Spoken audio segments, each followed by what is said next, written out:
মুখ্যমন্ত্ৰী ডক্টৰ হিমন্ত বিশ্ব শৰ্মাৰ উপজাদিন উপলক্ষে বিশেষ পদক্ষেপ ভাৰতীয় জনতা পাৰ্টি গুৱাহাটী মহানগৰ জিলা নৰকাসুৰ মণ্ডলৰ স্বচ্ছতা অভিযান ৰাধা গোবিন্দ বৰুৱা পথৰ সংকটমোচন আশ্ৰম ও কলাকৃষ্টি বিকাশ নিকেতনত 1 ফেব্ৰুৱাৰী ৰাতিপুৱা 7 বজাৰ পৰা চলিল এই বিশেষ স্বচ্ছতা অভিযান অনুষ্ঠানত উপস্থিত থাকে ভাৰতীয় জনতা পাৰ্টিৰ নৰকাসুৰ মণ্ডলৰ সভানেত্ৰী ৰুনুমি দত্ত ভূঞা মণ্ডল মৰ্চাৰ সমূহ বিষয়ববীয়া ভাৰতীয় জনতা পাৰ্টি অসম প্ৰদেশ যুৱ মৰ্চাৰ কাৰ্যালয় সম্পাদিকা প্ৰিয়ংকা তামুলী গুৱাহাটী পৌৰ নিগমৰ 26 আৰু 39 নং ৱাৰ্ডৰ পৰিষদ ৰাণা চেতিয়া আৰু অভিক চৌং মণ্ডলৰ অন্তৰ্গত বুথৰ সন্মানীয় সভাপতি সভানেত্ৰীসকল উক্ত অনুষ্ঠানত উপস্থিত থাকে যে আমি অসমৰ মাননীয় মুখ্যমন্ত্ৰী সৰ্বত্ৰৰে জনপ্ৰিয় মুখ্যমন্ত্ৰী হেমন্ত বিশ্ব শৰ্মাদেৱৰ জন্মদিন উপলক্ষে আমাৰ নৰকাসুৰ মণ্ডলৰ পৰা সমূহ পাৰিষদৰ সৈতে আমি তেওঁৰ জন্মদিন উপলক্ষে স্বচ্ছতা অভিযান কৰিছোঁ আমাৰ এয়া হৈছে সংকটমোচন আশ্ৰম ইয়াতে আমি স্বচ্ছতা অভিযান আৰম্ভ কৰিছোঁ লগতে নৰকাসুৰ মণ্ডলৰ লগতে সমগ্ৰ অসমবাসী ৰাইজৰ হৈ আমি তেখেতক আজি এই পবিত্ৰ ক্ষণত তেখেতৰ দীৰ্ঘায়ুৰ লগতে সুস্বাস্থ্য কামনা কৰিছোঁ ভগৱানে তেখেতক আৰু শক্তি দিয়ক জনহিতৰ কাৰণে তেওঁ আৰু কাম কৰাৰ শক্তি পাওক লগতে আমি এইটো সাফাই অভিযানৰ লগতে আমি আকৌ দুপৰীয়া এটা বজাত আমি এটা ফলমূল বিতৰণ কাৰ্যসূচী ৰাখিছোঁ বৃদ্ধাশ্ৰমত এনেকৈ আমি কাৰ্যসূচীবিলাক কৰি গৈ থাকিম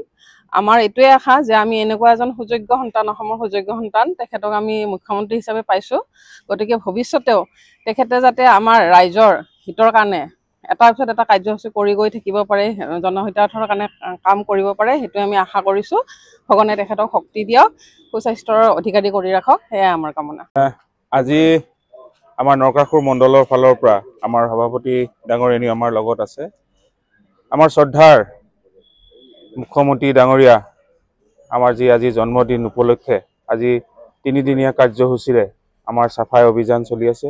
সমগ্ৰ গুৱাহাটীতে আমাৰ সাফাই অভিযান চলি আছে আমাৰ জিএমচি ফালৰ পৰা সাফাই অভিযান চলি আছে আৰু এই সাফা অভিযানেৰে মাধ্যমেৰে আমি তেখেতক শুভেচ্ছা জনাইছোঁ তেখেতৰ জন্মদিনৰ উপলক্ষে তেখেত যাতে দীৰ্ঘায়ু হওক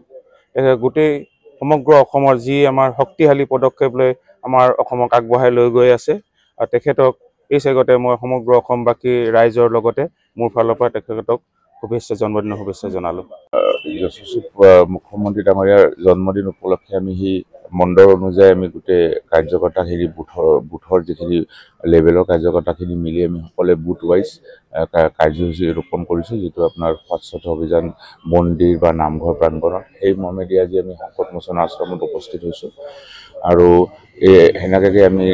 যিটো কাৰ্যসূচী সেনেকৈ আগবঢ়াই লৈ যাম আৰু আপোনালোকৰ মাধ্যমেৰে আমাৰ যশস্বী মুখ্যমন্ত্ৰীক মই জন্মদিনৰ অলেখ শুভেচ্ছা যাচিছোঁ আৰু ভগৱানৰ ওচৰত তেওঁৰ দীৰ্ঘায়ু কামনা কৰি তেওঁৰ যেন আগন্তুক অসমত যি প্ৰক্ৰিয়াৰে তেওঁ নিজৰ কাৰ্যসূচীখিনি ৰূপান্তৰিত কৰিছে সেইখিনি কৰি যাবলৈ তেওঁ সক্ষম হয় সেইখিনি ভগৱানৰ ওচৰত মই বিনতি জনাইছোঁ news desk report news any 365 Stay informed, stay ahead. News Any 365.